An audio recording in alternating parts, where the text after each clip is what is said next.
Se rieron al abrir la caja. Mi única hija, Chloe, y su pulido prometido, y sus amigos que olían a dinero y burla. Se rieron de algo moldeado por mis manos, no de un registro. «Esto parece tan barato», se mofó Chloe, agitando el medallón de porcelana que había esmaltado con la lavanda que solía trenzarse en el pelo. Ellos no lo vieron, pero algo en mí se rompió por la mitad. Aquella noche, bajo la luna de la vendimia, caminé solo por el viñedo. Cada vid, cada piedra, cada aliento de aquella tierra había significado algo, pero por la mañana, la tierra ya no era nuestra. Las invitaciones que Chloe ya había enviado, inútiles, porque si no podía honrar lo que hice con amor, podría pagar el precio completo por el resto de su vida perfecta. Antes de seguir adelante, suscríbete al canal y dale a la campanilla. Y si tienes historias similares, compártelas en los comentarios. La cena de compromiso debía ser elegante. Chloe había dicho esa palabra más veces de las que podía contar esa semana. Elegante. Como si la elegancia pudiera forzarse, fabricarse, escenificarse como un post en las redes sociales. Había elegido la terraza al aire libre detrás de la antigua sala de catas, con bombillas Edison y largas mesas de madera recuperada para 30 comensales. Todo parecía perfecto.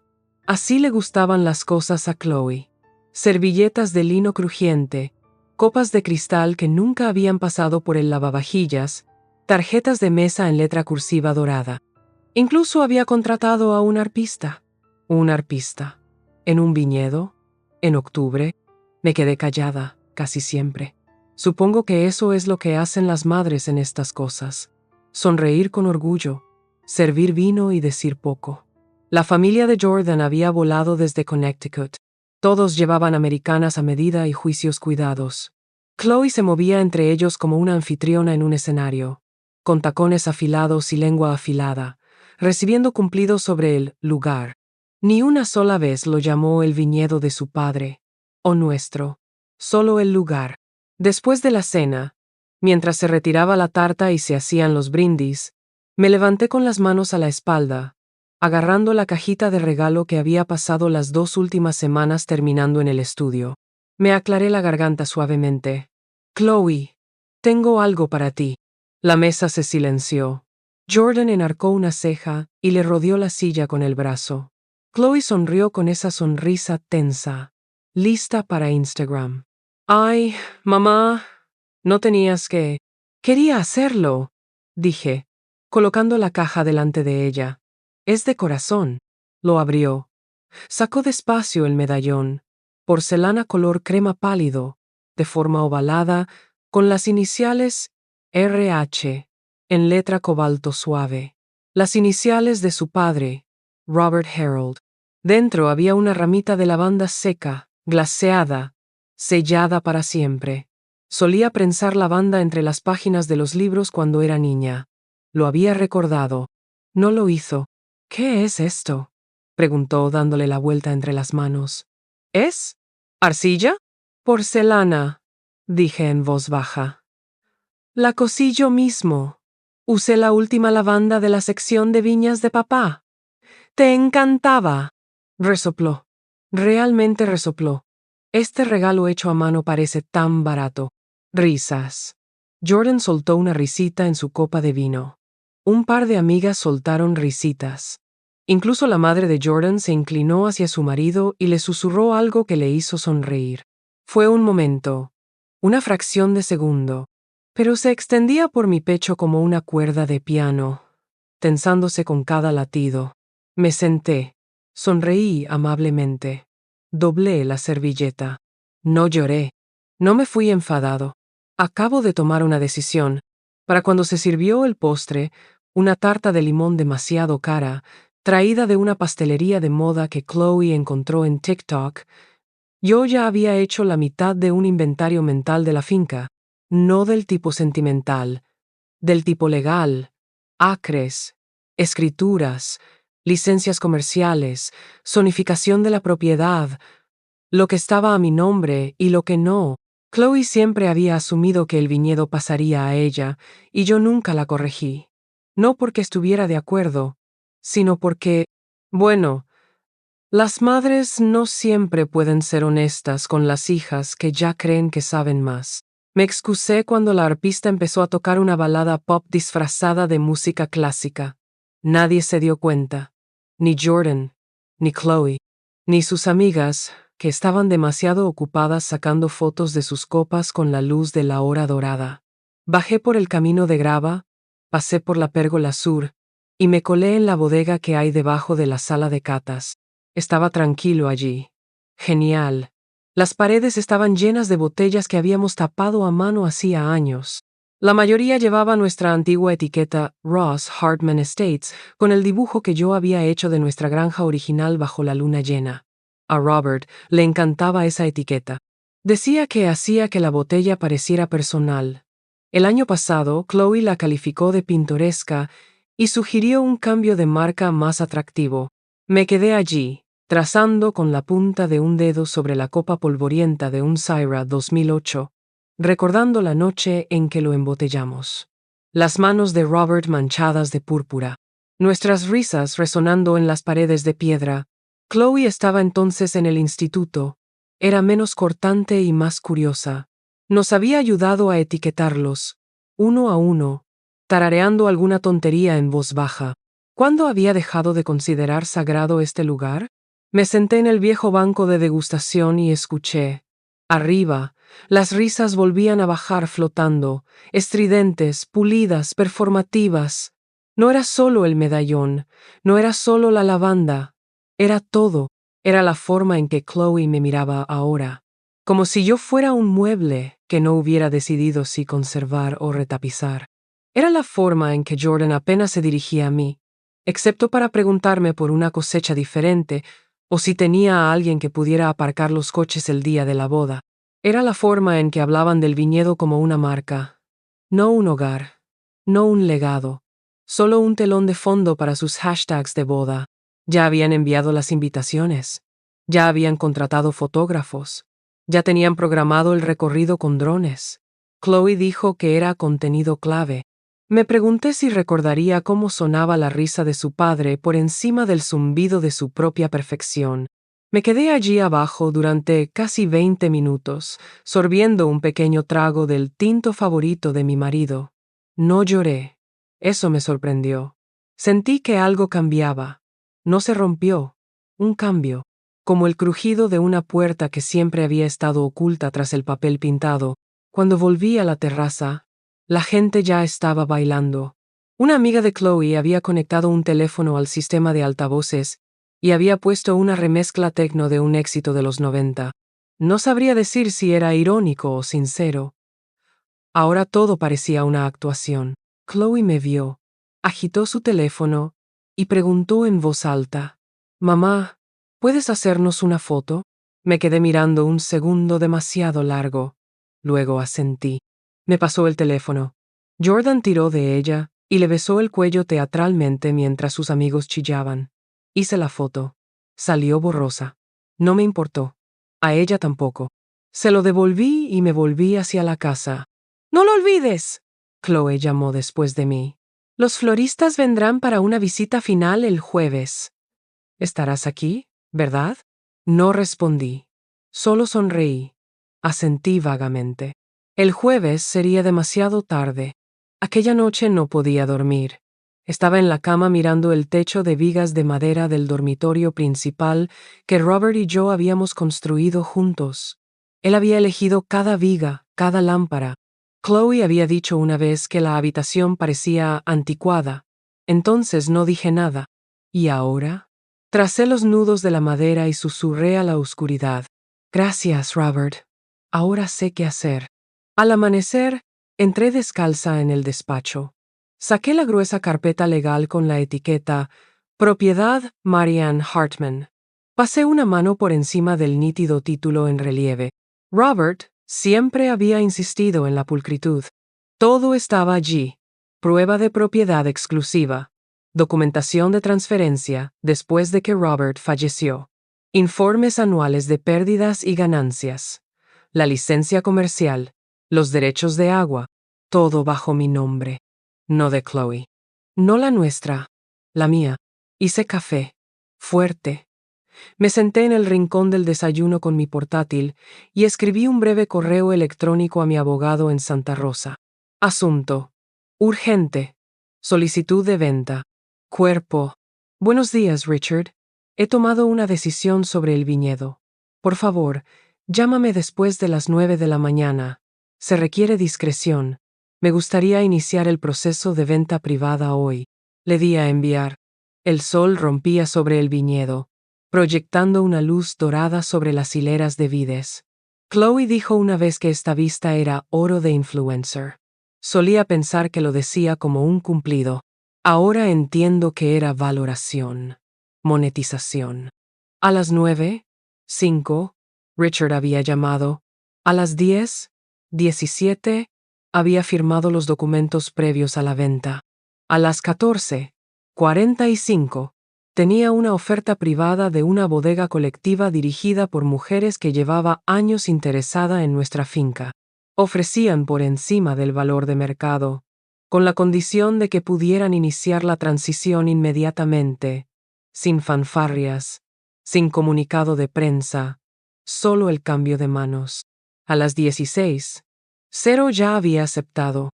A las 4:30, ya tenía listo un correo electrónico redactado por un abogado para el coordinador de eventos, en el que se retractaban todas las próximas reservas. Y a las 18:00, mientras Chloe y Jordan cenaban con los padres de él en la ciudad, yo había descorchado un Merlot Reserva 2010 y servido una copa. Me quedé descalzo en el porche y brindé por el atardecer. Al amor, dije en voz alta. Antes de que hubiera catas, antes de que hubiera etiquetas, antes de que esta tierra tuviera hileras de Cabernet o Syrah, había maleza, colinas tostadas bajo el sol y el silencio, sin irrigación, sin infraestructuras, solo 2 personas y un sueño con tierra bajo las uñas. Robert y Joe compramos el terreno cuando éramos treintañeros, imprudentes e idealistas. Llevábamos casados poco menos de 5 años. Aún terminábamos las frases del otro. Aún nos elegíamos en cada pelea. Él trabajaba como cocinero en un bar de vinos de San Francisco, y yo daba clases de cerámica para principiantes en el garaje, cocinando pequeños cuencos y tazas en un horno prestado que alquilaba por horas. Una escapada de fin de semana se convirtió en un cartel de venta y en un sueño compartido, un viñedo. No porque tuviéramos pedigrí, ni porque entendiéramos de viticultura o enología, sino porque la tierra nos llamaba. Era remoto, soleado, y los agentes inmobiliarios lo pasaban por alto por ser demasiado trabajo. Lo que por supuesto significaba que era perfecto para nosotros. Nos instalamos en una pequeña caravana aparcada junto a un granero abandonado, acarreando cubos de agua hasta que pudimos permitirnos una fontanería. Robert estudió todo lo que pudo sobre la elaboración del vino. Leyó todos los manuales polvorientos, llamó a todos los contactos e incluso fue aprendiz de un viejo viticultor que elaboraba vino en su bañera y juraba por las fases de la luna. Seguí enseñando alfarería, ahora en un pequeño cobertizo al que llamábamos el estudio, dando forma a espirales y pellizcos en cuencos que Robert vendía en los mercados de agricultores, junto con botellas de nuestros primeros modestos lotes. Chloe nació hace 2 años, un bebé de septiembre. Llegó durante la fermentación, cuando Robert y yo estábamos metidos hasta los codos en ollejos y deudas iniciales.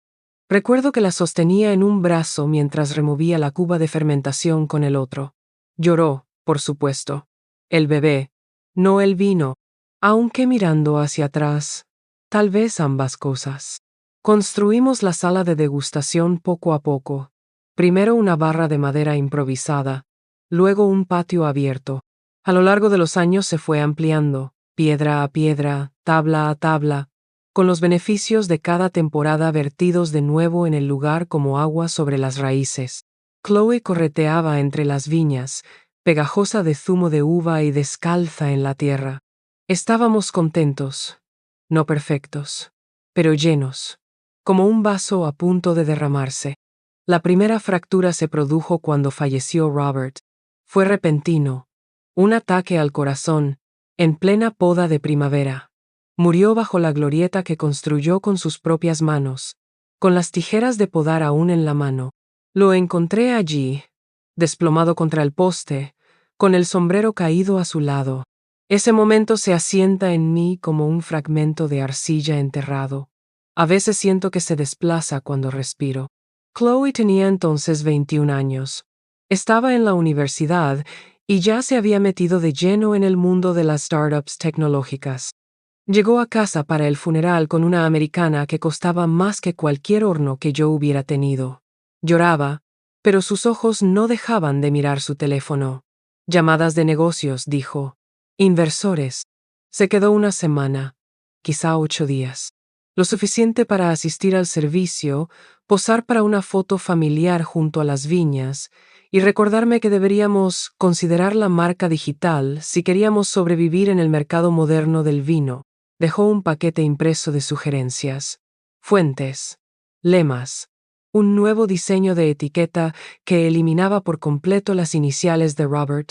Lo guardé y nunca volví a hablar de ello. Después de eso era solo yo. Trabajé la tierra sola durante 1 año antes de contratar ayuda. Pasé más tiempo en el estudio, dando forma a la porcelana con un dolor que no podía expresar con palabras. Grabé las iniciales de Robert en la base de cada pieza que hice durante 3 años. Se convirtió en mi firma, una pequeña rebelión privada contra el olvido. Chloe llamó menos. Lanzó una startup que obtuvo financiación.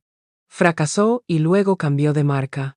Enviaba mensajes en vacaciones. A veces una tarjeta regalo para el Día de la Madre. Nunca le dije cuánto me dolían las tarjetas de regalo. Como si el dinero pudiera sustituir el saber quién era tu madre. Aún así, cuando me llamó para decirme que quería la boda en el viñedo, no lo dudé. Acepté. Una parte de mí esperaba que recordara lo que significaba este lugar, estas viñas, su padre, a nosotros. Pero cuanto más nos acercábamos a la cena de compromiso, más claro quedaba que no iba a volver a casa. Estaba alquilando un local. Unos días antes de la cena, había trabajado en el estudio hasta medianoche, esmaltando el medallón de porcelana. Era un trabajo delicado. Un movimiento en falso y la lavanda se quemaría, la forma se agrietaría. Pero quería que ella tuviera algo hecho con amor, algo frágil pero duradero, como nosotros, como la familia. Me la imaginé abrazándola, llorando tal vez, susurrando gracias, sintiendo, aunque solo fuera por un momento, que el pasado seguía vivo, no curado, no posado, solo real. Pero vio arcilla, solo arcilla, y la forma en que se rió, no con sorpresa, sino con burla, me hizo sentir algo.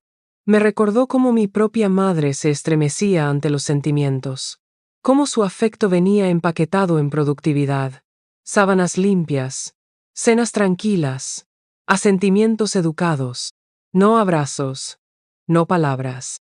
Había roto esa cadena, o eso creía. Crié a Chloe con besos, con canciones de cuna cantadas en las hileras de viñedos, con muñecas hechas a mano e historias hiladas con vides y a la luz de la luna. Y aún así, de alguna manera, se había convertido en alguien que podía reírse de las manos de una madre. Aquella noche, después de vender el viñedo, recorrí el estudio por última vez. Pasé los dedos por las estanterías de jarrones, candelabros, tazas que llevaban los remolinos de huellas dactilares que solo yo sabía leer. Cada pieza era una estación, un capítulo, una oración. Empaqué unos pocos para llevarlos conmigo. El resto se lo di al colectivo de la bodega. Dijeron que las usarían en la nueva sala de degustación. Un homenaje. ¿Lo llamaron? No lloré. Solo etiqueté una caja. Santa Fe. Porque a finales de mes me habría ido, no con amargura, pero con claridad. La mañana después de firmar el contrato, me levanté temprano, no por costumbre, sino por una tranquila sensación de finalidad. Uno pensaría que un momento así vendría acompañado de dolor o de dudas, pero no fue así, solo quietud, como si la casa hubiera exhalado. El viñedo siempre olía diferente antes del amanecer. No a vino, ni siquiera a uvas, sino a rocío sobre la tierra, y al silencioso aliento de las vides que esperan ser tocadas. Era un olor sagrado, como viejas oraciones que quedan suspendidas en la niebla. Robert solía decir que el viñedo le hablaba, no con palabras, sino en susurros. El crujido de la espaldera con el viento, el chasquido de una piel de uva madura, el crujido de la grava bajo nuestras botas en la oscuridad de la madrugada. Decía que si escuchabas con atención, la tierra siempre respondía, y durante años hicimos caso, juntos. Esa mañana, recorrí cada fila por última vez. Todavía tenía callos en los dedos de los primeros días. Entonces no podíamos permitirnos trabajadores. En nuestra primera vendimia solo estábamos nosotros y unos pocos amigos. Robert llevaba la prensa de uvas descalzo, y yo pintaba las etiquetas a mano con acuarela. Cada botella era única. Nos reímos tanto aquel día que olvidamos lo arruinados que estábamos. Brindamos bajo las estrellas con un vino que sabía a esperanza. Fino y joven, pero lleno de promesas. No era perfecto, pero era nuestro. Cuando Chloe era pequeña, solía ayudarme a mezclar esmaltes en el estudio. Lo que más le gustaba era el azul cobalto, color cielo, lo llamaba. Se sentaba en un taburete, con las manos manchadas de arcilla y manchas de pigmento, tarareando canciones de cuna, mientras yo daba forma a jarrones y cuencos en el torno. A veces hacía sus propias tazas torcidas. Yo las cosía de todos modos. Todavía tengo uno. Apenas cabe el tallo de una flor, el esmalte es irregular y tiene burbujas. Pero nunca lo he tirado. Es lo que tiene el amor. Cuando es real, conservas las partes defectuosas. Pero en algún momento, Chloe dejó de hacer cosas. Se ocupó, creció, hambrienta de prestigio y esmalte. Cambió dedos embarrados por manicuras, horas de estudio para las cubiertas de tono. Dejó de ver el arte como algo que se da y empezó a verlo como algo que se monetiza. Intenté comprenderlo. El mundo había cambiado. Pero dolía verla despojarse de todo lo blando de sí misma en favor de la agudeza, como si pensara que la amabilidad era una debilidad. La última conversación real que tuvimos antes de la cena fue en el estudio. Había venido pronto para ultimar el catering y ver el espacio. Le ofrecí café en una de las viejas tazas que había hecho. La miró como si fuera una reliquia. Mamá, dijo con una media risa, deberías plantearte cambiar el nombre del estudio. Algo más moderno. Podrías atraer a coleccionistas, personas influyentes, quizá incluso hacer un pop-up en Los Ángeles. Asentí, incluso sonreí. Pero por dentro, lo sabía. Ella ya no veía este lugar, no como un hogar, ni siquiera como historia, solo como estética. Más tarde, ese mismo día, empecé a hacer las maletas. No las cosas grandes todavía, solo estantes, herramientas de estudio, algunos libros. Cada objeto que sostenía contaba una historia. En cada curva de la cerámica había huellas de años que ya no recuperaría. Y sin embargo, no era tristeza lo que sentía, fue liberación. Al vender el viñedo no estaba borrando lo que Robert y yo construimos, lo estaba protegiendo, de ser tratado como un telón de fondo, de convertirse en un lugar elegante para gente que no sabía arrodillarse en el suelo sin inmutarse. ¿No estaba castigando a Chloe? En realidad no. Solo me negaba a que se burlara de las mismas manos que la alimentaban. No esperaba que llamara tan pronto. Chloe. ¿Mamá? ¿El enlace de reservas dice que el lugar no está disponible? He llamado a la coordinadora y me ha dicho que la propiedad es de otra persona. ¿Es un error? Por favor, llámame. Dejé que los mensajes se amontonaran como hojas ante la puerta del estudio. Aún no era el momento de hablar. No hasta que los nuevos propietarios hubieran firmado la transferencia digital definitiva, cosa que hicieron al mediodía. Entonces llegó la llamada. Su nombre parpadeó en mi teléfono. Chloe. Su voz salió del altavoz, quebradiza y aguda, como un cristal que se rompe en el aire. Mamá, ¿qué demonios está pasando? ¿Por qué no puedo acceder a la web de la boda? Los enlaces están muertos. Los padres de Jordan están flipando. Dijeron que ya enviaron invitaciones a los clientes, mamá. Inversores. Esto no es solo una fiesta. No dije nada durante un segundo. Dejé que sus palabras resonaran en el silencio que había entre nosotros. Y entonces dije, vendí el viñedo. Su jadeo sonó como si se hubiera caído. ¿Qué? No puedes hablar en serio, teníamos un contrato. No, no lo hicimos. Dije. Tranquilo. Tenías un tablero de Pinterest. Tenías suposiciones. La escritura estaba a mi nombre. Siempre lo estuvo. Tartamudeó.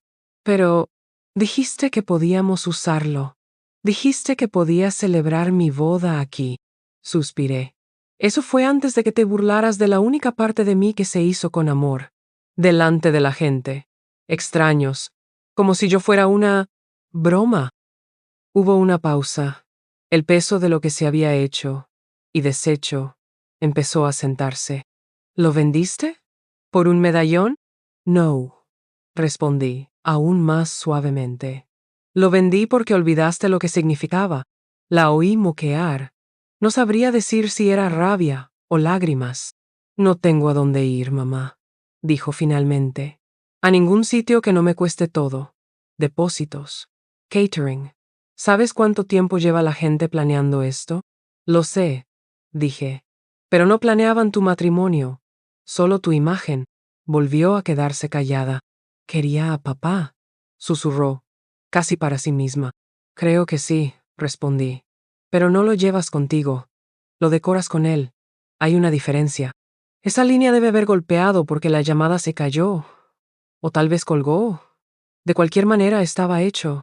Por la tarde, recibí un mensaje oficial de su asistente solicitando cualquier activo digital restante relacionado con la marca de la herencia. Me reí por primera vez en días.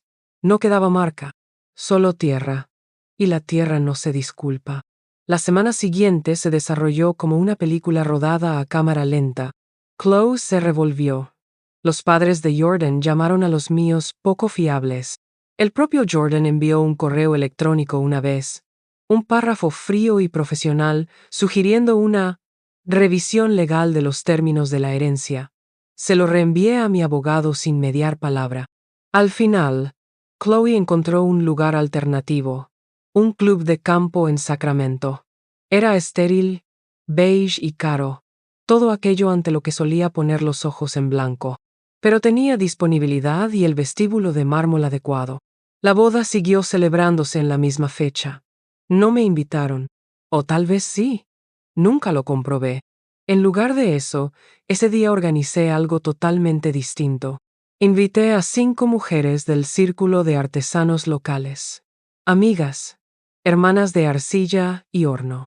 Nos sentamos bajo el eucalipto que hay detrás del estudio. Compartimos queso de cabra e higos, nos servimos vino de una botella que Robert y yo habíamos guardado hacía años y nunca habíamos abierto. Llevé el mismo vestido que había pensado ponerme en la boda de Chloe, lino azul marino con botones de nácar. Un vestido que Chloe dijo una vez que me hacía parecer pintoresca. Brindamos por el arte, por los viñedos, por las hijas y las madres que lo intentan, a los que florecen y a los que podan. Y cuando el sol se puso bajo sobre las crestas de Sonoma, saqué el medallón de porcelana. Lo abrí, con cuidado.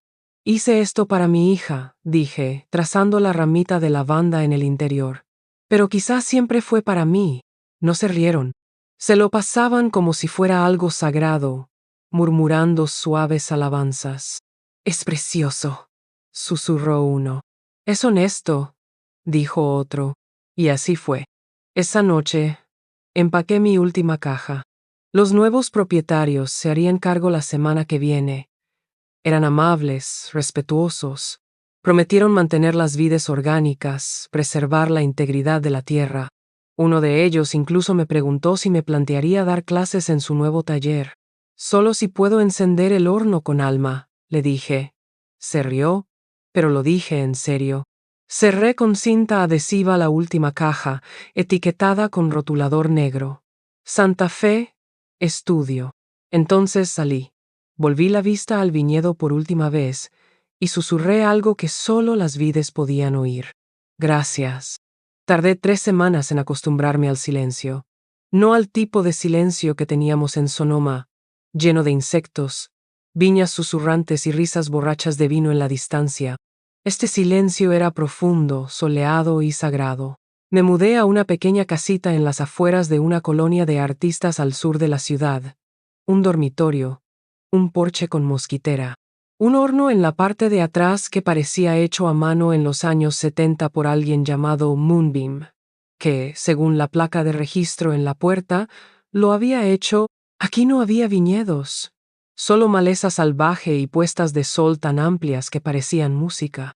Y por primera vez en años no tuve que dar explicaciones a nadie. Aquí nadie tenía expectativas. Aquí nadie se reía cuando les daba algo hecho con mis manos. Hicieron preguntas. Escuchaban. Observaron cómo mis dedos trabajaban la arcilla como si contuviera historias dignas de ser leídas. Lo cual, por supuesto, sucedió. La colonia de artistas estaba llena de gente como yo. Almas curtidas con manchas de tinta y callos, personas a las que no les importaba el legado en el sentido tradicional, no colgaban selfies en las galerías, ni perseguían acuerdos con las marcas. Construían algo silencioso y real. Me uní a la cooperativa de cerámica, un pequeño edificio rojo con 4 ruedas, un horno comunitario y un tablón de anuncios cubierto de folletos escritos a mano. Mi primer día, me dieron una mesa en un rincón y una sencilla bienvenida. Si disparas, limpias. Si no limpias, no disparas, decía la jefa del estudio, una mujer llamada Carmen, con trenzas plateadas y voz de trueno. Me vino bien. Empecé con tazas. Después, cuencos. Luego colgantes con forma de hojas y pequeñas campanas para carillones de jardín. Ya no grababa las iniciales de Robert en nada, pero le di forma de lavanda, una y otra vez. Pequeñas ramitas de lavanda, réplicas de porcelana, prensadas en colgantes, enmarcadas en azulejos, pintadas delicadamente en platos anchos y poco profundos. Se convirtieron en mi firma. Se corrió la voz. No en Instagram. No a través del marketing. De un vecino a otro, en voz baja. ¿Has visto a la mujer que convierte el silencio en piedra? Hice cola en el puesto del festival de otoño. Una pareja de ancianos compró un juego de copas de vino esmaltadas en añil intenso, susurrando: «Estas me recuerdan nuestro primer viaje a los viñedos en el 89». Una niña compró un colgante para su madre, diciendo: «Le gustan las cosas que no brillan, pero brillan de todos modos». La gente lo consiguió. O lo intentaron. Nadie resopló. Nadie dijo barato. Un día, un mes después de instalarme, recibí un sobre pequeño, sin remitente. Dentro había una fotografía. Chloe, vestida de novia, de pie y rígida junto a Jordan en el cuidado césped del Club de Campo de Sacramento. Su sonrisa era tensa, la de él, tensa. El fondo eran columnas blancas y lámparas de araña, estéril y perfecto. No había ninguna nota. Estudié la foto durante un largo momento. Luego lo coloqué en un cajón y lo cerré. Ese invierno impartí mi primer taller, la arcilla como memoria. 8 estudiantes, todas mujeres, todas mayores, cada una con una historia que aún no habían contado. Empezamos con losas, luego con rollos. Luego moldeamos con los ojos cerrados, intentando recordar la forma de algo que una vez tuvimos y perdimos. La mano de un niño, el gemelo de un difunto marido, la llave de una casa que dejamos demasiado pronto. El último día, cosimos todo junto y colocamos las piezas en la larga mesa común. Una mujer había dado forma a una taza de té con bordes irregulares, de mi abuela, antes del fuego. Otra hizo una teja grabada con el nombre del bebé que nunca llegó a criar. ¿Y yo? Hice una caja. Dentro, sellé un medallón de porcelana sin iniciales, solo lavanda. Nunca lo envié, pero me lo quedé, porque a veces el perdón no viene en palabras o disculpas. A veces se le da forma en silencio y se sella con esmalte. Pasó un año. Olvidé qué día era el aniversario de Chloe. O tal vez lo recordé y simplemente no encendí una vela por él. Ahora tenía nuevos aniversarios. El día que disparé mi primera pieza en Santa Fe, el día que fui de excursión a la meseta alta y vi halcones zambullirse entre los rayos del sol. Entonces, un jueves, el recepcionista de la cooperativa me llamó. «Alguien quiere verte», dijo. Me quité el barro del delantal y entré en el vestíbulo. Chloe parecía cansada, hermosa, pero frágil, como algo esculpido con esmero que se hubiera agrietado en el camino. «Hola, mamá», dijo con los ojos enrojecidos. No me moví hacia ella. No sonreí, pero asentí. Sacó algo de su bolso. El medallón, el original. Lo sostenía como si pudiera quemarla, como si temiera romperlo, aunque ya lo había hecho. Me lo quedé, dijo. No quería hacerlo, pero lo hice. Esperé. Miró a su alrededor. Este lugar huele a tierra y fuego. Así es, dije. Me miró largo rato. ¿Sigues enfadado? No, dije. Simplemente seguí adelante. Parpadeó con fuerza. Entonces no lo entendía, susurró. Estaba tan ocupada tratando de construir una vida que se viera bien. Y tú estabas tratando de darme una que se sintiera bien. No dije que sí. No dije gracias. Alargué la mano y toqué suavemente el medallón. El fuego puede arruinar, dije. O refinar. Bajó la mirada. Entonces me entregó el medallón y me dijo, ¿puedes enseñarme? Se me cerró la garganta.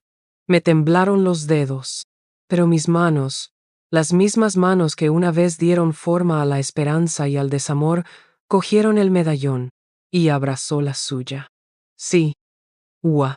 Así que no me dieron un discurso de agradecimiento en la boda. No brindé ni posé para las fotos, ni me puse bajo las luces de hadas para que me alabaran. Pero tengo algo mejor. Tengo que reconstruir algo que no se podía escenificar. Tengo que enseñar a mi hija no a marcar el amor, sino a darle forma. Con sus manos, con su corazón, con silencio y fuego. Y eso al final fue suficiente. Suscríbete al canal y dale a la campanita. Y si tienes historias similares, compártelas en comentarios. Gracias.